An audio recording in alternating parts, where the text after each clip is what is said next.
Ba'du, Bapak Ibu yang saya muliakan, hadirin dan hadirat yang berbahagia dan yang dirahmati Allah, itu juga kaum muslimin dan muslimat, para pendengar dimanapun berada.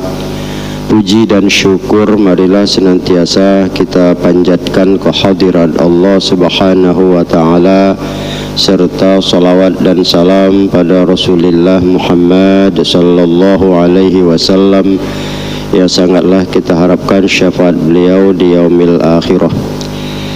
Baik, pada kisah inspiratif kita kembali akan menyampaikan mukjizat Rasulullah sebagai wujud kebenaran. Salah satunya dari sekian banyak batu lengket di tangan seseorang yang berniat buruk untuk mencelakai Nabi. Riwayat ini diceritakan oleh Ma'mar bin Sulaiman dari ayahnya, dari kakeknya.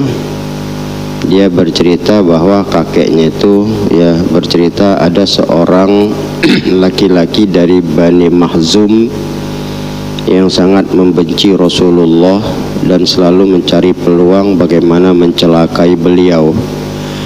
Rasulullah sering sebelum beliau hijrah ke Madinah itu sholat di dekat Ka'bah.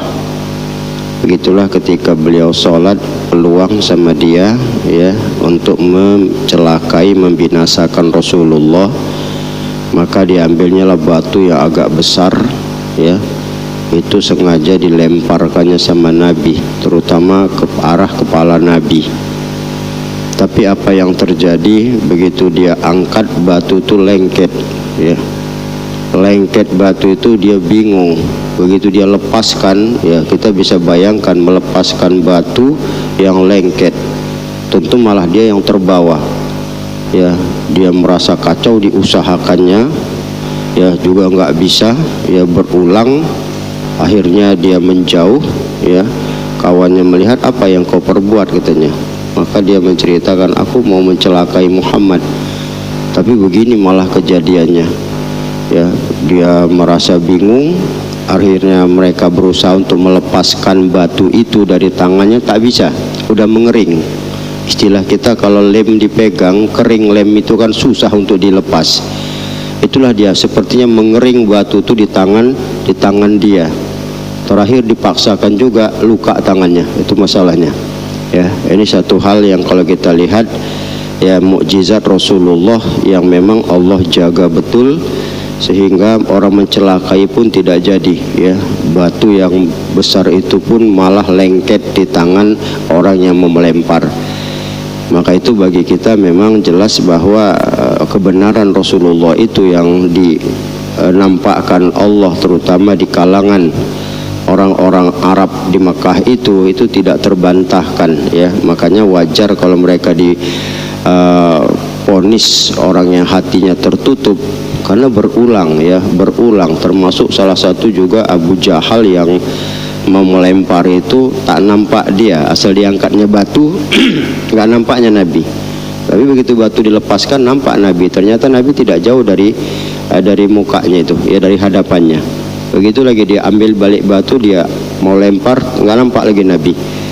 Inilah kalau kita lihat makanya kekafiran mereka itu tidak bisa lagi dipungkiri, dan Allah menutup hati mereka itu. Dalam Quran dijelaskan khatamallahu ala qulubihim.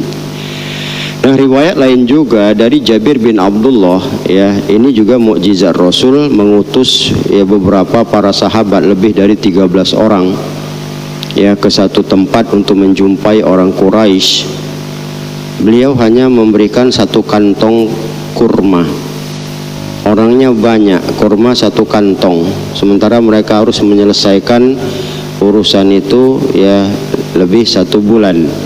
Namun perjalanan 1 hari 1 malam itu saja yang perlu dibutuhkan bekal. Pada saat itu kata Jabir, kami dipimpin oleh Abu Ubaidah Amir bin Jarrah.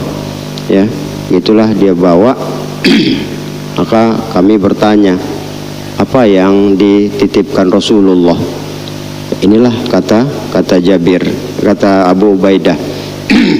satu kantong kurma untuk bekal kita 1 hari 1 malam ini. Ternyata dibagi-bagi cukup 1 orang 1 butir. 1 orang 1 butir, ya. Itulah untuk bekal makan siang sama malam. Ini kan rasanya kalau menurut pikiran kan nggak logis ini.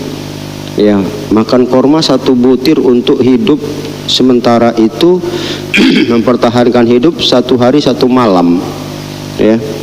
Maka dibagilah oleh apa tadi, ya. Mereka yakin, nah inilah kalau kita lihat orang itu yakin bagi-bagi, ya. Kami sambil berjalan tuh ya singgah sebentar di bawah pohon, kami cucup lah katanya, macam bayi menyucup apa itu kan, ya, dicucup korma itu terus kan. Nah akhirnya habis, sudah kami berjalan, ya. Tenaga kami itu, kondisi kami itu ya biasa saja, fit saja. Sampailah ke tempat tersebut. Nah sampai malam hari kami bisa merasakan bagaimana kondisi badan itu baik. Nah sampai ya, kemudian kami berangkat ke pinggir pantai.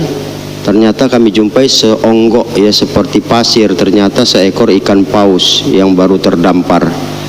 Maka itulah ya kami ambil, kami makan, karena kami tahu kami ini utusan Rasulullah, ya tidak mungkin ini sembarangan bisa ya ada di sini. Maka kami nikmatilah ya ikan paus itu sampai 1 bulan hingga kami gemuk. Akhirnya kami kumpul sebagian minyaknya, 1 periuk kami bawa pulang, dan Abu Ubaidah membawa tulang rusuk ikan itu sampai ke Madinah. Kemudian kami menceritakan hal tersebut sama Rasulullah. Maka Rasul mengatakan itu adalah anugerah Allah sebagai rezeki kepada kalian. Apa tidak ada yang bisa dibagikan, kata Rasulullah. Akhirnya mereka mengatakan ada ya Rasul, ya. Maka mereka ambillah yang dibawa oleh Abu Ubaidah itu, ya, dikasihlah sama Rasul, dan Rasul menikmati itu dan memakan daging ikan paus itu.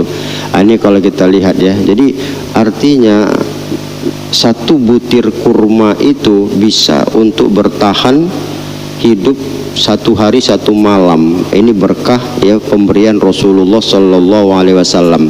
Ini merupakan mukjizat ya bagi mereka, yang menjadi satu kebenaran bagaimana apapun yang dipegang Rasulullah, apapun yang diberi, apapun yang dikatakan, yang diperbuat, itu seluruhnya menjadi mukjizat terhadap pembenaran beliau sebagai seorang Rasul. Sekarang sementara demikian, masih banyak lagi mukjizat lain yang